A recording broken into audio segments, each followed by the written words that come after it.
Well,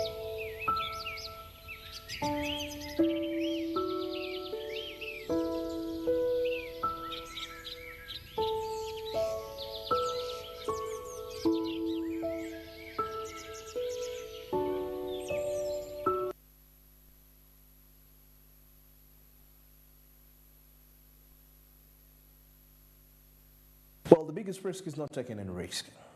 And that is according to Mark Zuckerberg. Do you agree with him? Yeah.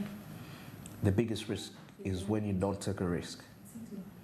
Because you have to either be risk prone or, but then you should try and take that risk. It all starts with taking a risk. Yeah, even in business.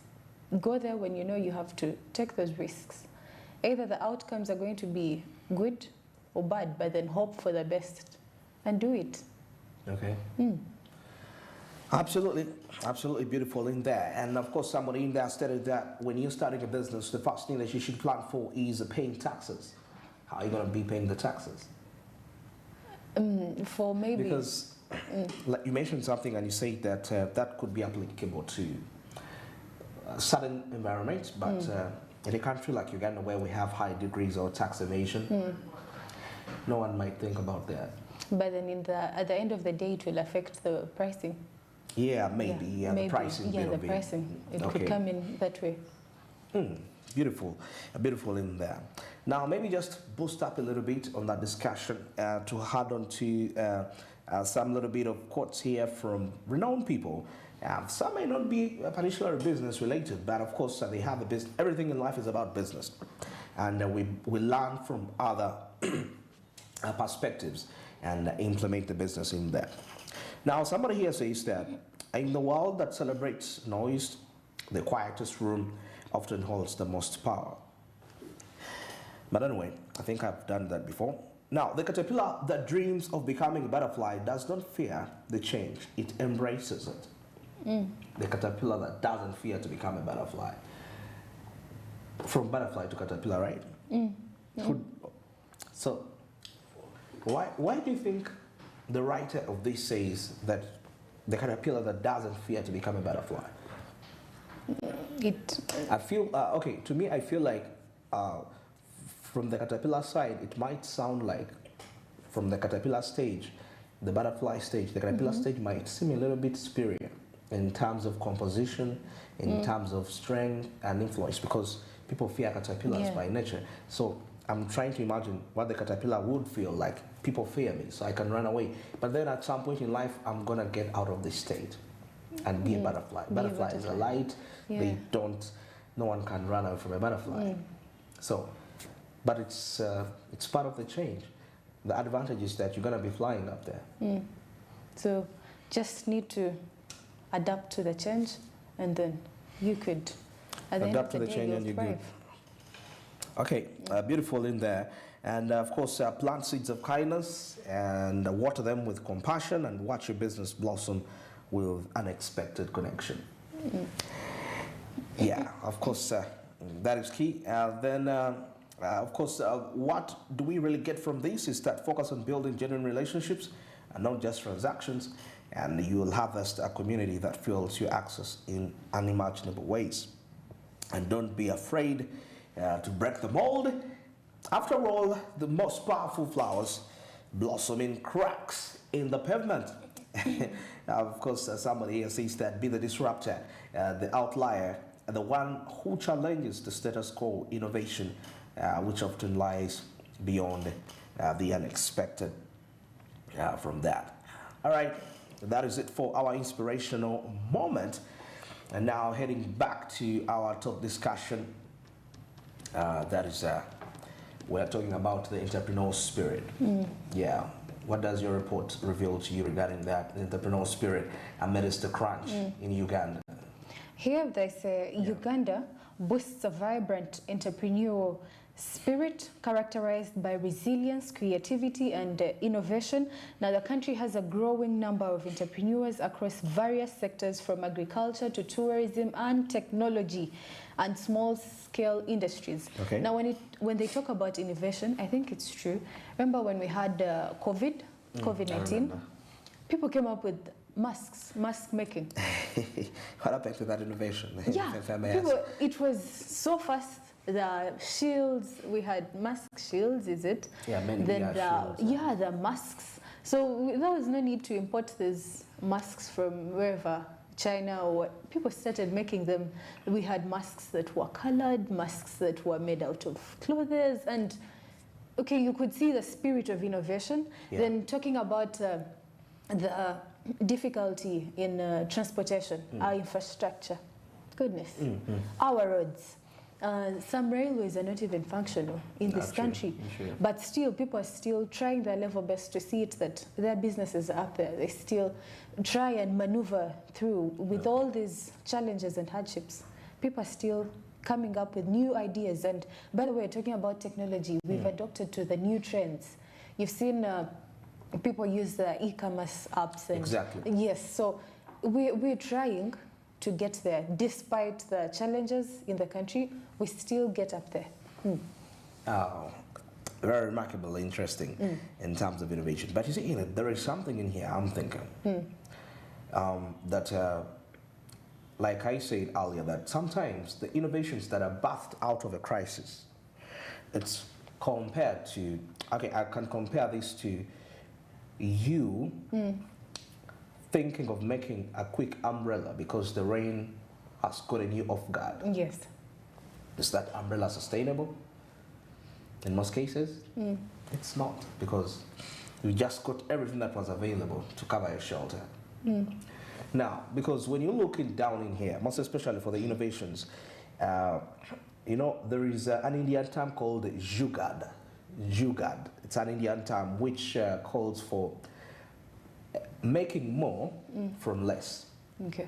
In other words, innovating with what is available, with whatever is available. For example, like how you can see people innovating water purifiers through jerry cans, and you know jerry cans that carry water. I see solar power tuk-tuks in town, which is okay because of the financial constraints, and they also contain an alternative energy in use. But I want to pose to you a question.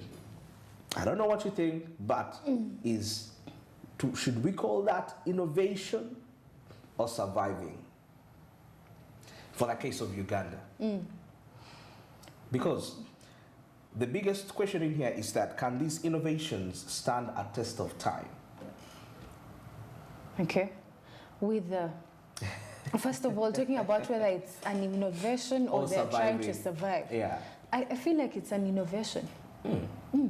Because coming up with a tuk-tuk that has a solar, you know, a solar panel on top of it, that is a new thing. Meaning it's an innovation. Someone has gone out of their way to come up with something. They've been creative. It's an innovation. Then talking about survival, that is how I think the measures or policies to help these people comes in. The measures to help them? Yes, because if you want it to be sustainable, now moving on from survival mode to something that's continually going to keep on happening, try and give these people financial support. Maybe if you try to modify this thing, it would come up with something better and more sustainable than what. Yes. So if you look at a young person coming up with such an innovation, give them a push. Okay. Once they're given a push, now it will change from the survival mode to, you know, getting into sustainability. It can be, you know, it can move on for some good time. So long-term survival. I think that would do. Give them a push. When someone comes up with something, comes up with an idea, buy it. Buy it. You could buy it, by the way. You could buy it or push it. Either buy the whole idea or push it. Give them more help, more assistance they need. If it's research, then help them in the research and equip them with the tools they need. And then at the end of the day, it will become something that's, you know, sustainable, not just survival. I think that could be. Yeah, when you mentioned the funding bit of it, you know, we have what we call the Matthew effect. This one involves the aspect of where we see that those people that have access to financial resources have actually more higher chances of innovation as compared to those people that don't have access to financial resources who are left in cycles, you know, from that perspective. Yeah. And that's why you find that most of these innovations actually can't stand the test of time. because they were bathed, like I mentioned, rain Yes. got you off guard, and you got a random pieces to make use of an umbrella. But what if the storm worsens? Will that umbrella sustain you there? I mean, that made artificial umbrella just so fast. So that means there is lack of preparation even when you're making it. So you're not going to think too much. Exactly. Remember, it's a crisis. Your mind is just centered on crisis. Yes. But now, we come at a time where we have global looming financial disruptions.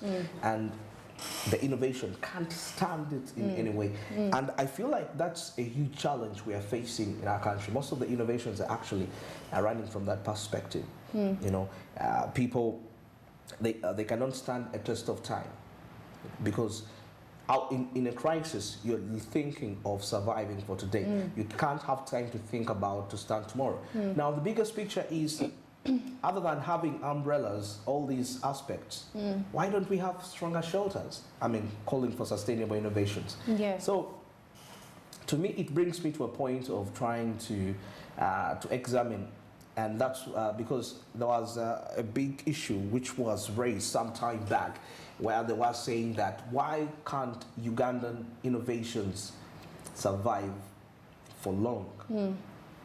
Why don't they survive for long? And quite a lot were being brought up to the table. I mean, of course, finance, the aspect of finance is the biggest issue in here. But anyway, looking at all that, I think, like you've mentioned, access to financing, to boost up the entrepreneurial spirit. I don't know what your report further says in regards to that. In regards to this, they say that many Ugandan entrepreneurs demonstrate remarkable resilience, navigating challenges such as the limited access to capital. We've talked about the financing bit of it. The financing then bit, we also talk the infrastructure constraints, then market fluctuations. Market fluctuations. The changing prices and, you know, the markets, it also affects them in the long run. And then talking about why most of the businesses or the innovations that come up during crises don't stand a test of time. Yes. I think it's because we do not identify these people. They're not recognized. So recognition is recognition is key, because if a person came up in the morning and they maybe formed a group of people, maybe they came up with an electric bike. Exactly. If they tried to do like an electric bike, yes. If these people are not recognized, first of all, recognition is key, and then identification is also key. Now, it also comes down to what are you going to do to help them? Recognition and identification. What are you going to do to help them? Yes, because if they've come up with that innovation, oh, we've done our electric bike and it's working, it's functional, yes, recognize them. Then you go ahead to ask them, what do you need to do more? To make it better. Exactly. Yes. What do you need to make it better and to do more than just this bike? So if they're recognized and identified, at the end of the day, they will get a push. Now, once they're not pushed, because it's like waking up in the morning, giving an example, and I come to work every day. And I try to bring on ideas. Let me say we're in a meeting, I'm with you, Andrew, and I bring on ideas. Yes. And you show me that the ideas have been bought. You bought my ideas. Exactly. You know, you're in meetings and you come up with something and someone is like, oh my goodness. That's a good idea. That's a good idea. Yes. But at the end of the day, when we leave that boardroom, the idea will keep there. So it will stop there. It will stop at, that's a good idea. Then what has been put in place? I talked about this thing. What have you done to make sure that it's either put in place or it's improved, or, you know? Yes. So these guys also need a push. You identify them and give them a push, and then it will encourage them to do more and to do better, since they know, oh yeah, we're being recognized out there. So once you're not recognized, trust me, you lose morale. That is why you've talked about the long-term sustainability.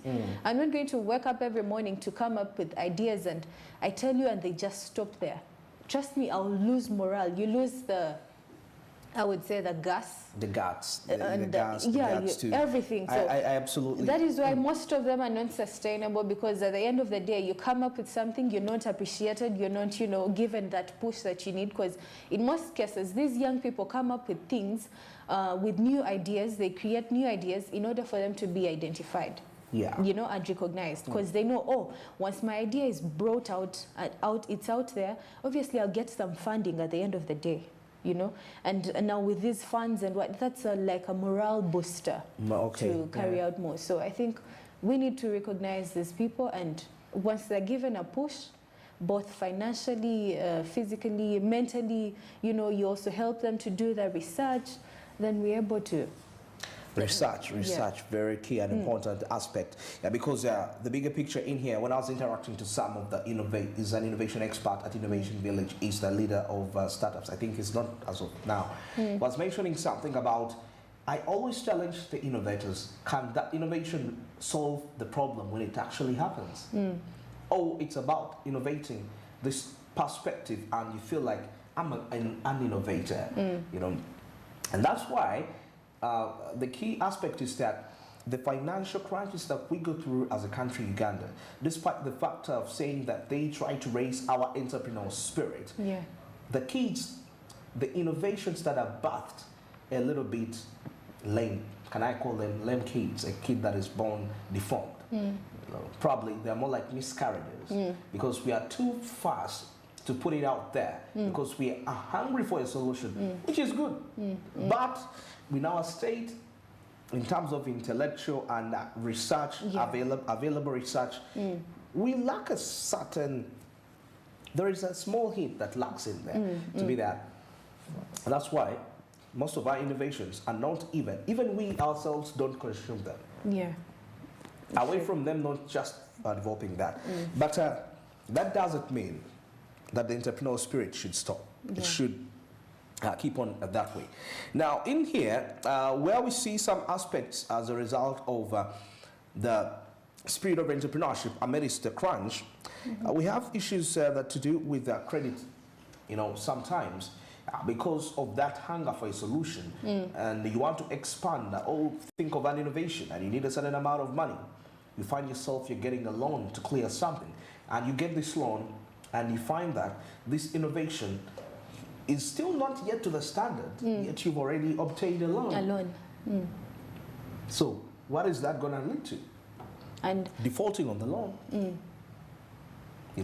So all these aspects we need to really take into this. We see microloans which can actually trap borrowers in high interest cycles, that is excavating poverty. And we have aspects to do with data privacy concerns. Money operators have access to vast financial and personal data.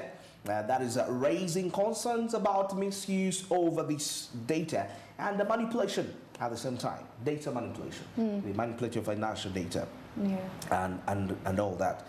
And then there is the aspect of over-reliance on digital tools, which creates a digital divide, including those without access to smartphones or internet. That is connectivity. Of course, we're talking about the aspects of the entrepreneurial spirit and what exactly rotates around this narrative when it comes to operating. Well, but the biggest question in here that is up to the debate is that how do we ensure that our innovations don't stand only at that time? I would think that in COVID we would have an innovation. Actually, because the mask innovation was only at that time. But I would feel probably the only aspect that COVID opened to us was, of course, knowing that we need innovation, most especially when it comes to communication, because of the distances that we are far apart. But I would feel that there would need to be an innovation that would not only be applicable to COVID-19, but applicable in any normal life situation. That actually reminds me, talking about COVID-19 and the innovations. Remember we got, that was the e-learning apps. They were there. Applications. Yes, they were there. But we used to have them, but they weren't much effective. Exactly. So people came up, different universities and even the schools, the high schools. They came up with these apps. They embraced the use of these apps. And till now, up to date, they're still being used. Yeah, but do you know why they're still being used up to now? It's because even before the crisis, these innovations already existed. Exactly. So in other words, they are trying to tell us, premeditate. Premeditate a crunch before it actually happens, and you think and you think of innovating. You know, so that's the challenge of innovating because of a need, and innovating because you foresee the future. Because at some point, people saw the future that, hey, at some point in the future, people won't need to come to class. They would be in their homes, even they have their laptops. Even working at home. applies to working. Yes, you working work at at home. home. Exactly. But the masks were, it was like, okay, of course they were there. People were using them in different factories, those that work in factories that have They chemicals. were there still, but at least the innovations But anyway, I don't know, was that an innovation really? It was, because imagine we used to I think it was just an awakening that, hey, there is a disease coming. It was. It was because look at the masks we had. Look at the masks we had were, factory made. Okay, they were factory and now made. this time around, a person would come up with a piece of cloth, they cut it, they shape it so well, put the straps, and then you wear a mask. So the innovators getting new clothes. Yeah, something, bringing on something new. Okay. But anyway, it comes back to government. If it could try and bring in the business incubators, the business accelerators with such cooperatives, and because the business incubators, they'll help you if you've come up with an idea. Remember, it's still a baby. Like it's still with the business incubator, you're able to learn, do the research that's required. Then by the time you come up to put out something out there, it's really beautiful. It has grown. You understand? So, and then the business accelerators are giving them a push in business, getting for the markets, and so at least something to make sure the business is running. Beautiful. Our discussion in here with Ine Dankunda is taking a look at innovation, sustainability, and we see that as we've been sharing just a little bit of briefing here, that most of the innovations that are birthed out of necessity, out of emergency, don't stand a test of time. But the innovations that are put up together due to foresight, you see 10 years ahead that this might happen, you start to develop a solution in case it happens. Those ones actually stand a test of time. And by the time that crisis happens, definitely, my goodness, Zoom. I don't think Zoom was invented. Of course, we had Skype before and all that, but at the time, the owner of Zoom probably knew that at some point there would be need for people to be in their homes and they can still actually communicate. And he made billions of dollars of money. But he didn't develop the application during the COVID-19 pandemic. Now, that creates a huge difference. And this should be the mindset for Ugandan entrepreneurs innovating, challenges. Think, imagine, always. Actually, that's why I love the first quote which we had, which said, before you start any business, think about paying the taxes. In other words, plan for the worst. Know that the worst is yet to come. It's not that don't be positive, but that's the world we live in. Challenges all the time, everywhere, and we can't avoid them, but think and sit and think of a solution. So this is the key point in here. Foresight for our innovations, not innovating out of a crisis. That is survival. It's not innovation. Well, it's 5 minutes to 8:30. We're going to take a break, and business in sports and entertainment coming up shortly after this break.